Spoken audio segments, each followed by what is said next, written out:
जय गुरुदेव। ओम बालार्कमंडला भाषाम चतुर्वहम त्रिलोचनाम पाशांकुश्वरा भीतिर्धारयन्तीं शिवां भजे। या देवी सर्वभूतेषु लक्ष्मी रूपेण संस्थिता नमस्तस्यै नमस्तस्यै नमस्तस्यै नमो नमः। प्रिय दोस्तों नमस्कार।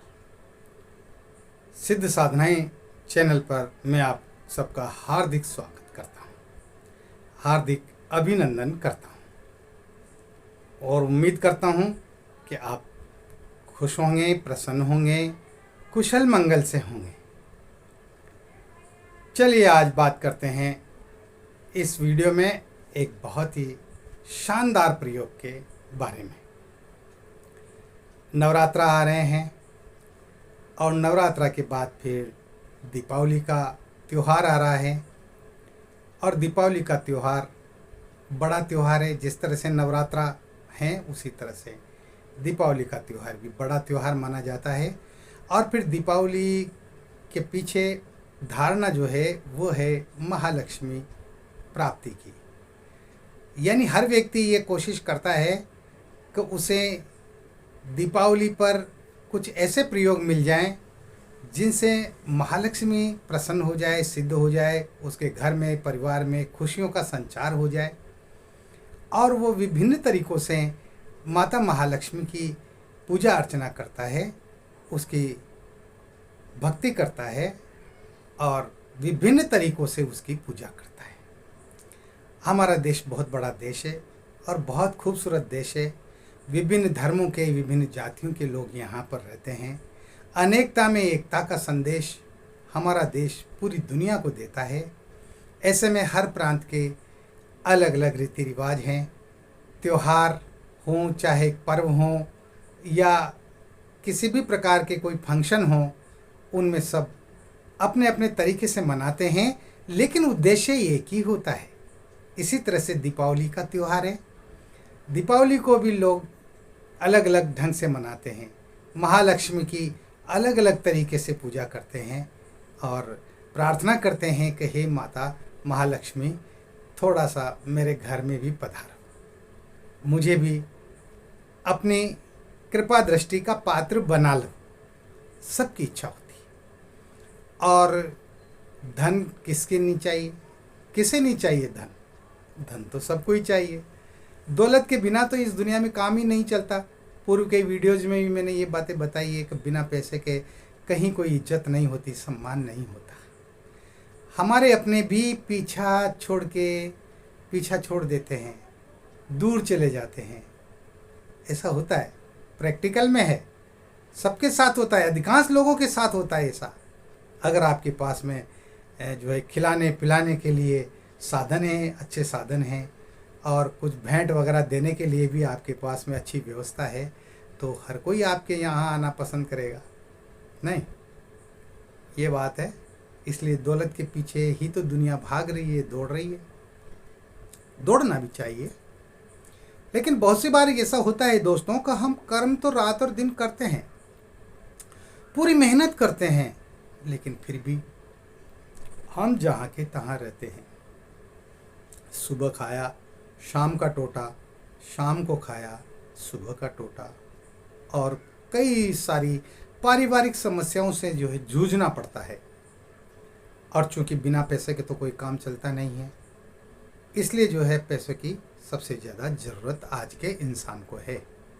मैं इस वीडियो में आपको एक बहुत बेहतरीन नवरात्रा की साधना दे रहा हूँ, जिसको आप लोग कर सकते हैं और अपने घर में समृद्धि ला सकते हैं। आप जो है खुशियाँ ला सकते हैं। ये ऐसी साधना है जो धन दौलत ऐश्वर्य और खुशियाँ प्रदान करती है। अगर इसको पूरे मन से, पूरी श्रद्धा से, पूरे विश्वास के साथ किया जाए तो मैं दावा करता हूँ आदमी की आर्थिक हालात में लगातार सुधार होता चला जाता है। हाँ, विपदाएं शांत हो जाती है, संकट खत्म हो जाते हैं, दुखों का नामो निशान नहीं रहता। तो ध्यान से एक एक शब्द को सुनिएगा और वीडियो को पूरा देखा कीजिए ताकि आपको पूरी जानकारी मिले। इसके साथ ही अगर आप चैनल पर नए हैं तो चैनल को सब्सक्राइब करें, लाइक करें, अपने दोस्तों में शेयर करें। और आप चाहते हैं कि हमारे वीडियो का नोटिफिकेशन आपको सबसे पहले प्राप्त हो तो बेल आइकन को प्रेस करके ऑल पर क्लिक कर देना। बस हम जो भी वीडियो अपलोड करेंगे वो आपके मोबाइल पर तुरंत पहुंच जाएगा। ठीक है ना? चलिए बात करते हैं। नवरात्रा अभी प्रारंभ होने जा रहे हैं। आश्विन शुक्ला प्रतिपदा से नवरात्रा शुरू होंगे और इस बार तो सबसे बड़ी खुशी की बात यह है कि जो है 9 की जगह 10 नवरात्रा है, एक तिथि और बढ़ गई है। इसलिए एक दिन और मौका मिल जाएगा मंत्र जप करने का, है ना? यानी जितना आटे में गुड़ डालोगे ना उतने ही अच्छे पुए बनेंगे, मालपुए बनेंगे, इसमें क्या शक है। तो इस नयन नवरात्रा में आपको ये प्रयोग करना ही चाहिए, आपको ये साधना करना ही चाहिए। हाँ, मैं दबाव दे करके कह रहा हूँ, मैं जोर दे करके कह रहा हूँ, इसलिए कह रहा हूँ क्योंकि मैं आप सबको अपना मानता हूँ, अपना ही समझता हूँ। आप सब मेरे अपने हैं, मेरे नज़दीक रहते हैं, मेरे दिल दिमाग में रहते हैं, मेरे मस्तिष्क में रहते हैं। हाँ, जिन्होंने सब्सक्राइब नहीं कर रखा चैनल वह भी, इसलिए इस प्रयोग को जरूर कर लेना। इसमें कोई ज़्यादा लंबा चौड़ा विधि विधान नहीं है। इसमें आपको एक यंत्र बनाना पड़ेगा जो आप स्क्रीन पर देख रहे हैं। इस तरह का एक यंत्र आपको बनाना पड़ेगा। ये यंत्र बनेगा भोजपत्र पर, और या तो आप केसर से बना सकते हैं, केसर की स्याही बना करके, या आप अष्टगंध की स्याही बना करके और इस यंत्र को बना सकते हैं। और अनार की कलम से बनाना पड़ेगा। तो अनार का पेड़ आपके आसपास वृक्ष होगा, वहाँ से एक टहनी तोड़ के और उसकी जो है कलम बना ले। केसर अष्टगंध मार्केट में मिल जाती है, बाजार में, आप वहाँ से जो है खरीद लें और गंगा जल में घोल लें। गंगा जल नहीं हो तो गुलाब जल में घोल लें, और अगर गुलाब जल भी नहीं है ना तो साफ स्वच्छ पानी में उसको घोल लें। यानी गाढ़ी रहना चाहिए, जितनी ज़्यादा पतली भी नहीं हो जाए, वो स्याही के जो है लिखने में ही ना आए, है ना? इसलिए जो है आपको स्याही बनानी है। ठीक है? आपको इस यंत्र का निर्माण करना है, ये वहीं पूजा स्थान में बैठ करके करना है। हाँ, इस प्रयोग को आप सुबह भी कर सकते हैं, आप रात्रि को भी कर सकते हैं, लेकिन प्रथम दिन जिस समय प्रयोग किया जाएगा 9 दिन तक उसी समय आपको बैठना पड़ेगा अपने पूजा कक्ष में, क्योंकि इसमें एक मंत्र का जाप भी करना है आपको। हाँ, तो मंत्र मैं बताऊंगा आगे चल करके। और मंत्र का जाप होगा कमल गट्टे की माला से, सिर्फ कमल गट्टे की माला। हर साधना का अपना अपना विधान होता है, अपनी अपनी विधि होती है। हर साधना में अलग अलग तरह की मंत्रों के हिसाब से जो है मालाओं का प्रयोग होता है ना? तो वो मैं बताता हूँ कि किस प्रयोग में, किस साधना में कौन सी माला का प्रयोग होगा। लेकिन इसके बाद भी हमारे कई सारे साधक हैं जो पूछते हैं, गुरुजी आपने रुद्राक्ष की माला बताई थी, क्या और दूसरी माला चल जाएगी? दूसरी माला से मंत्र जप कर ले। गुरुजी आपने तो जो मूंगे की माला का बताया है कि मूंगे की माला से जप होगा, अगर मूंगे की माला नहीं हो तो क्या रुद्राक्ष की माला से जप कर ले? भाई, इनमें साधनाओं में ऐसा नहीं होता है। हर मंत्र की अपनी जो है विधि होती है और उसी के अनुसार हमें सामग्रियों का और मालाओं का, यंत्रों का प्रयोग करना पड़ता है। इसलिए ध्यान से सुनिए, आपको सिर्फ कमल गट्टे की माला का ही प्रयोग करना है, दूसरी कोई माला नहीं चलेगी इसमें। ठीक है? अब आपको करना क्या है, आपको अगर आप सुबह करते हैं या रात्रि को करते हैं तो रात्रि को 9 बजे बाद करना है। सुबह आप ब्रह्म मुहूर्त में कर सकते हैं। तो जब भी आप इस प्रयोग को शुरू करें तो आप स्वच्छ नहा धो करके और स्वच्छ साफ कपड़े पहन करके और अपने पूजा कक्ष में आप उत्तर दिशा की तरफ मुंह करके बैठ जाएं। सामने बाजोट पर आप लाल कपड़ा बिछा लें। आपका आसन लाल रंग का होना चाहिए और धूप दीप अगरबत्ती शुद्ध घी होना चाहिए, गाय का शुद्ध घी होना चाहिए। हाँ, मिलावट वाला मत ले लेना, आजकल मार्केट में मिलावट बहुत चल रही है ना। तो ये चीज़ें तो जुटानी पड़ेंगी भाई, है ना। इसके साथ ही आपको माता महालक्ष्मी का एक चित्र, जो कि अगर आपके घर पे है पूजा स्थान में तो उसको रख लीजिएगा, नहीं है तो गूगल से कहीं से भी जो है डाउनलोड कर लीजिएगा, या जो तस्वीरों वालों की जो दुकान होती है ना, वहाँ भी बने बनाए मिल जाते हैं। तो एक चित्र चाहिए फ्रेम में मढ़ा हुआ, और अपने गुरुजी का फ्रेम में मढ़ा हुआ फोटो चाहिए। ये दोनों आप बाजोट पर रख देंगे। बाजोट पर आप जो है, अगर कमल पुष्प मिल जाए आपको तो कमल पुष्प ला करके और उस कमल पुष्प के ऊपर उस यंत्र को स्थापित करें, जो यंत्र आपने बनाया है या आप बनाएंगे भोजपत्र पर, ठीक है, उसको स्थापित कर दें। अब अगर मान लो कमल पुष्प नहीं मिलता है, तब भी निराश होने की आवश्यकता नहीं है। हाँ, आप गुलाब के पुष्प भी काम में ले सकते हैं। गुलाब की पंखुड़ियाँ बिछा करके और उसके ऊपर उस यंत्र को स्थापित कर दें, और माला को भी, जो कमल गट्टे की माला है उसको भी आप वहाँ पर बाजोट पर स्थापित कर दें। आपके पास में एक थाली में समस्त सामग्री होना चाहिए, है ना।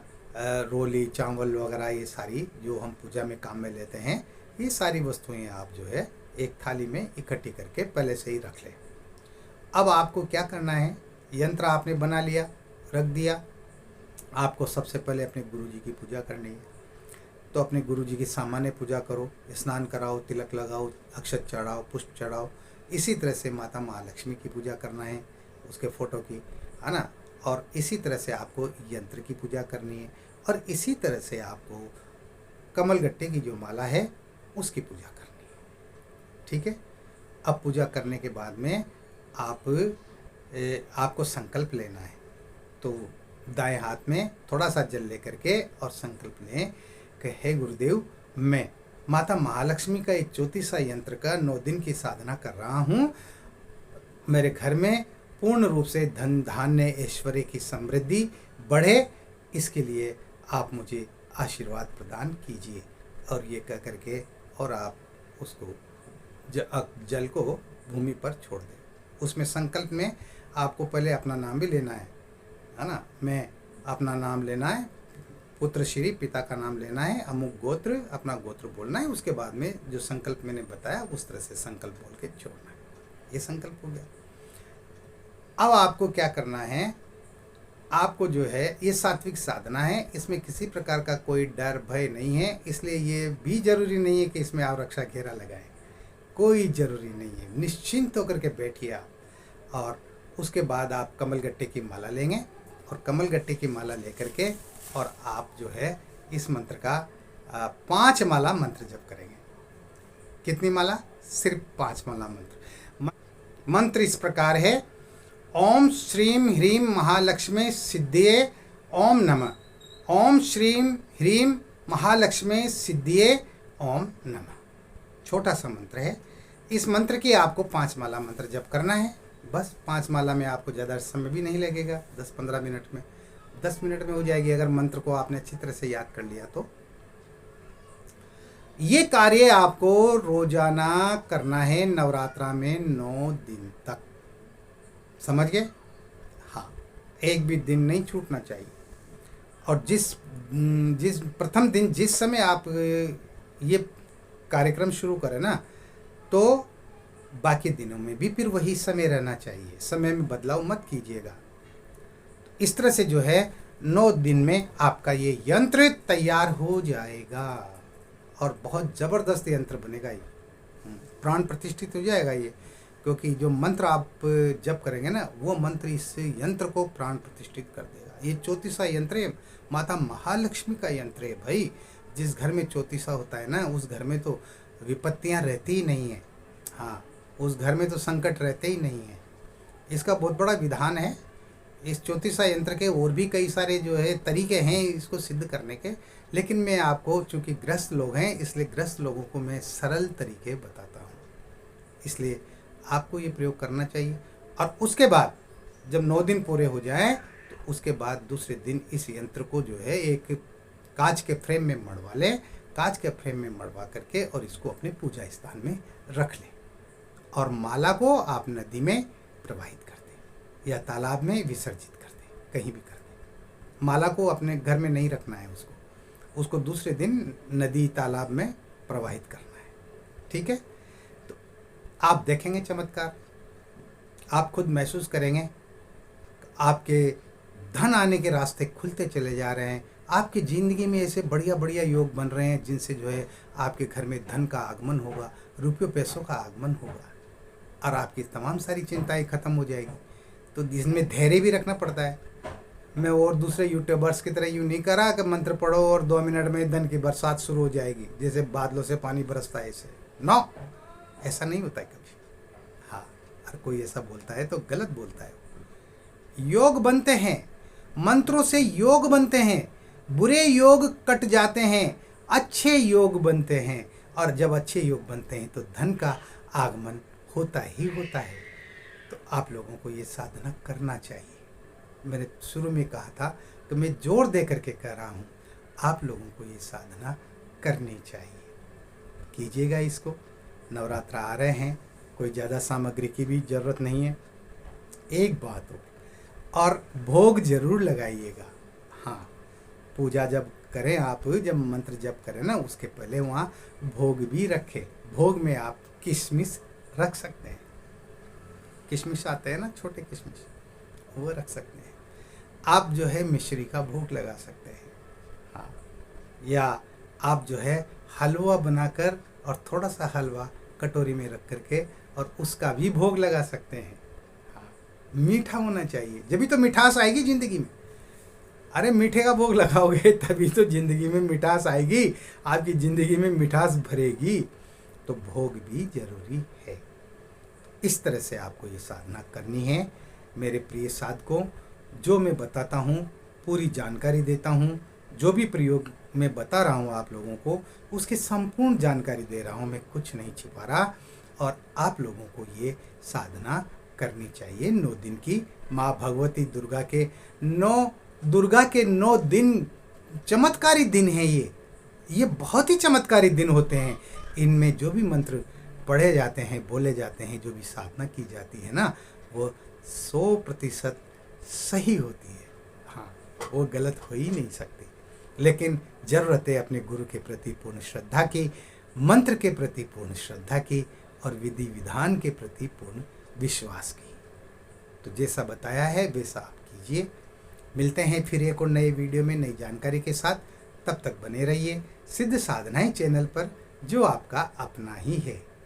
और किसी भी प्रकार का कोई सवाल है, कोई परेशानी है तो चिंता मत कीजिए भाई, मैं हूं ना आपके साथ में। घबराने की ज़रूरत नहीं है, चिंताएं छोड़ दो। अगर मेरा चैनल देखते हो तो चिंताएं छोड़ दो, और अगर चिंताएं करते हो तो मेरा चैनल को मत देखा करो।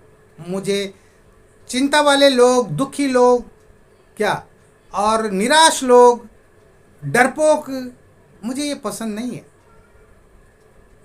मैं मानता हूँ निराशा है ज़िंदगी में, मैं मानता हूँ दुख है, संकट है, परेशानियां हैं, लेकिन मैं आपको रास्ते बता रहा हूँ भाई। उन रास्तों पर चलना सीखो, अपने आप दुख खत्म हो जाएंगे, अपने आप संकट खत्म हो जाएंगे, तमाम सारी परेशानियां खत्म हो जाएगी। आपको विश्वास करना चाहिए, और नहीं करो तो फिर आपकी मर्जी है ना। जो विश्वास नहीं करता है तो उसको तो भगवान आकर के समझा दे बैकुंठ लोक से कि मैं भगवान हूँ। पहले परीक्षा दे, भगवान है तो पहले अपनी परीक्षा दे, सबूत दे मुझे। आज का कलयुगी इंसान तो इस प्रकार का है, भगवान भी आकर के कहे कि मैं ईश्वर हूँ। मैं नहीं मानता मैं नहीं मानता कि तुम ईश्वर हो, है ना। जिनके अंदर श्रद्धा होती है, जिनके अंदर भाव होते हैं, वो आगे बढ़ते चले जाते हैं, और जिनके अंदर श्रद्धा नहीं होती ना, वो तो आलोचना करते हैं, बहुत सारे करते हैं। मेरे वीडियोज की भी आलोचना करते हैं, ये सब बकवास है, ये सब बेकार है, ये सब फालतू की बातें हैं। ठीक है, उनकी जिस भी व्यक्ति की जितनी बुद्धि होती है उसी तरह से तो बात करेगा ना। तो मुझे तो उनकी बुद्धि पर तरस आता है कि ये उनका दोष नहीं है, ये उनके संस्कारों का दोष है। कि उनके परिवार में उनके माता पिता ने उनको ये अच्छे संस्कार नहीं दिए, है ना। तो वो तो ऐसे ही बात करेंगे। खैर जो भी है, सभी तरह के लोग दुनिया में हैं, सभी तरह के लोग धरती पे हैं। जिसको विश्वास करना हो वो इन प्रयोगों को कीजिए, जिसको नहीं करना हो मत कीजिए, है ना। मैं कोई हाथ पकड़ के ज़बरदस्ती आपको प्रयोग करने के लिए थोड़ी ना कह रहा हूँ। तो किसी भी प्रकार की कोई प्रॉब्लम है, कोई समस्या है, तो आप जो है व्हाट्सएप जो चल रहे हैं इन पर आप मैसेज कीजिए, कॉल कीजिए। कॉल का समय सुबह 10 बजे से शाम को 5 बजे का है। और अपने सवालों को रखिए, मैं कोशिश करूँगा उनके जवाब देने की, उनको हल करने की। इसके साथ ही मैं इस वीडियो को यहीं पर विश्राम देना चाहता हूँ। आप खुश रहें, प्रसन्न रहें, हंसते रहें, मुस्कुराते रहें। जय गुरुदेव।